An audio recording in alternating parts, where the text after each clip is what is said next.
Hello विद्यार्थियों, आज हम लोग जीव विज्ञान के दूसरे लेसन का जो महत्वपूर्ण हेडिंग है नर जनन तंत्र, क्योंकि बच्चे ये दो हेडिंग हमेशा पूछे जाते हैं, नर जनन तंत्र और मादा जनन तंत्र। आज हम लोग इस वीडियो में नर जनन तंत्र के बारे में पढ़ेंगे। तो आइए सबसे पहले देखते हैं नर जनन तंत्र क्या है। जैसे मैं आपको समझा रहा था कि नर जनन तंत्र के कौन कौन से भाग हैं, आइए मैं यहाँ पे लिख करके विस्तृत आपको समझाता हूँ कि नर जनन तंत्र के कौन कौन से भाग हैं और इन सारे भागों को विस्तृत हम लोग अध्ययन करेंगे।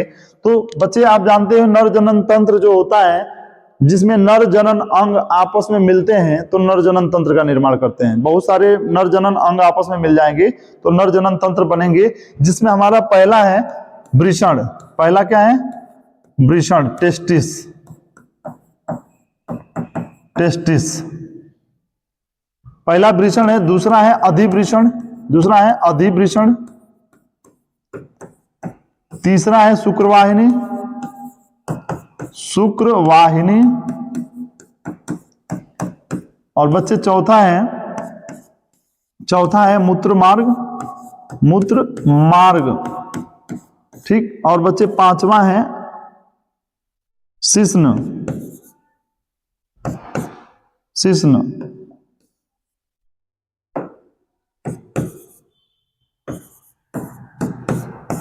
अच्छा, पांचवा है शिश्न।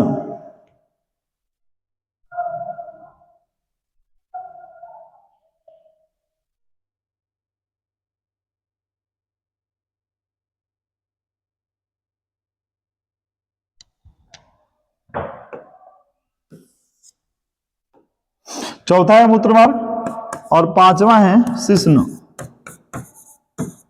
शिश्न।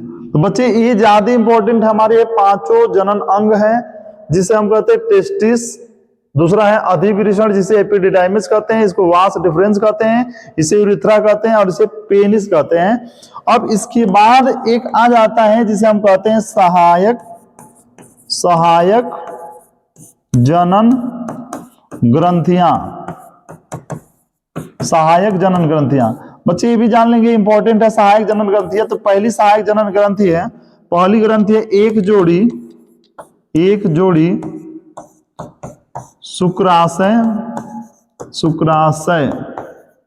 ठीक है। दूसरा होता है प्रोस्टेट ग्रंथ, प्रोस्टेट ग्रंथ। और बच्चे तीसरा होता है काउपर ग्रंथ, काउपर ग्रंथ। काउपर ग्रंथ को हम वाल्वो यूरिथ्रल ग्रंथ भी कहते हैं। ये रहे हमारे नर जनन अंग और जनन ग्रंथियां। तो नर जनन अंग अलग होते हैं, नर जनन ग्रंथियां अलग होती हैं। ये दोनों आपस में मिल करके जनन तंत्र का निर्माण करते हैं। ठीक है। अब आइए इन सबको डिटेल जानते हैं। तो सबसे पहला अंग है हमारा, सबसे पहला अंग है हमारा वृषण। वृषण किसे कहते हैं? इसे हम कहते हैं प्राथमिक जनन अंग, प्राथमिक जनन अंग कहते हैं। ठीक है।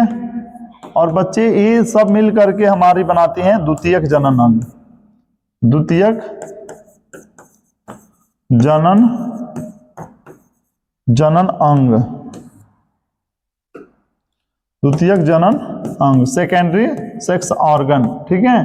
क्यों प्राथमिक सेक्स ऑर्गन है ये? टेस्टिस को क्यों प्राथमिक मानते हैं? क्योंकि यही मेन रिप्रोडक्टिव ऑर्गन होता है। इसी के अंदर स्पर्म का निर्माण होता है, इसी के अंदर हार्मोन्स का निर्माण होता है, इसी के अंदर शुक्राणु का परिपक्वन होता है, सारी क्रियाएं उसी के अंदर संपन्न होती हैं। इसीलिए उसे हम प्राथमिक जनन अंग कहते हैं।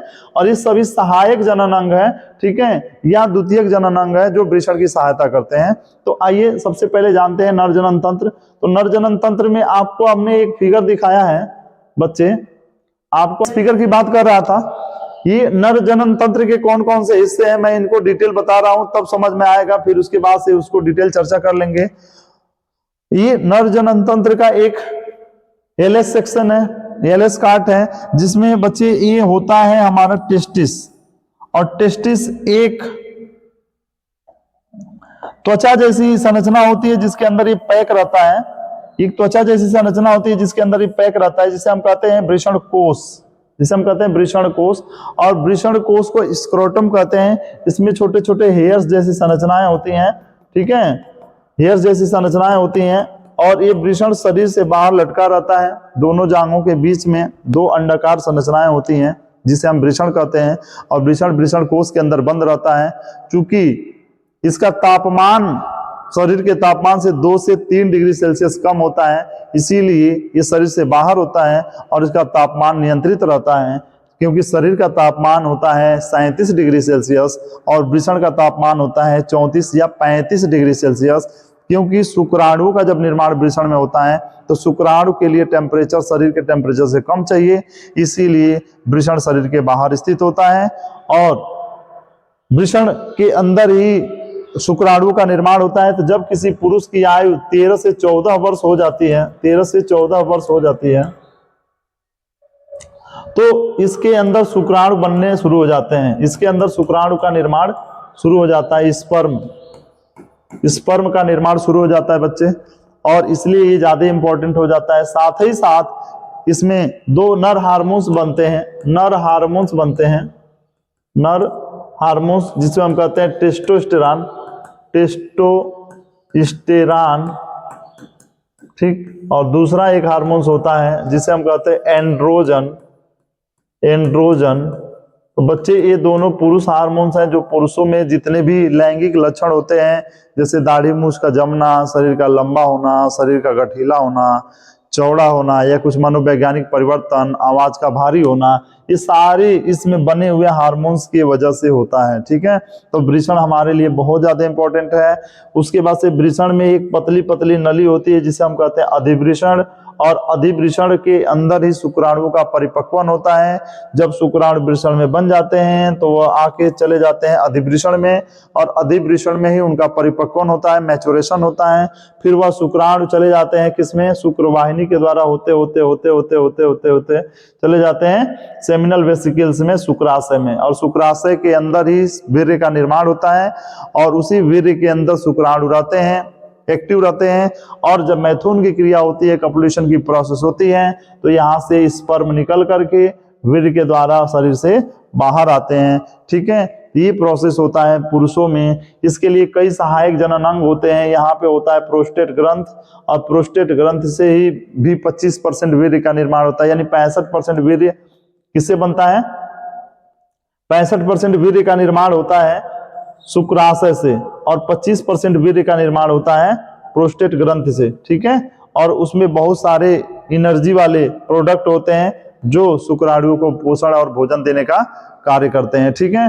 तो ये शुक्रवाहिनी होती है, एक जोड़ी शुक्रवाहिनी होगी, एक जोड़ी वृषण होता है, एक जोड़ी अधिवृषण होता है, और एक मूत्र मार्ग होता है, एक प्रोस्टेट ग्रंथि होती है, यहाँ पे होता है शुक्राशय, ठीक। और इसमें एक और ग्रंथि यहाँ पे होती है जिसे हम कहते हैं काउपर ग्रंथ। जब मैथुन क्रिया, आप जानते हैं कि ये स्ट्रक्चर आपसे पूछा जाता है, हर साल पूछा जाता है कि नर जनन तंत्र का सचित्र वर्णन करें। तो नर जनन तंत्र पुरुषों में पाया जाता है, हम कहते हैं अधिवृषण, और अधिवृषण आगे चल करके एक पतली सी नली के समान संरचना बनाती है जिसे हम कहते हैं शुक्रवाहिनी, और यहाँ पे एक ग्रंथि होती है, ठीक है, छोटी सी ग्रंथि होती है जिसे हम कहते हैं शुक्राशय, और शुक्राशय में ही शुक्राणु जा करके इकट्ठा होते हैं, और इसी में वीर्य का निर्माण होता है, यानी शुक्राशय के अंदर ही सबसे ज्यादा मात्रा में वीर्य बनता है, ठीक। यहाँ पे एक ग्रंथि होती है, सिंघाड़े के आकार की ग्रंथि होती है जिसे हम कहते हैं प्रोस्टेट ग्रंथ, और ये एक नली आई है जिसे हम कहते हैं मूत्र मार्ग। इसको पेनिस बोलते हैं, इसको ग्लांस पेनिस बोलते हैं, ठीक है, जो एक उत्तेजनशील अंग होता है।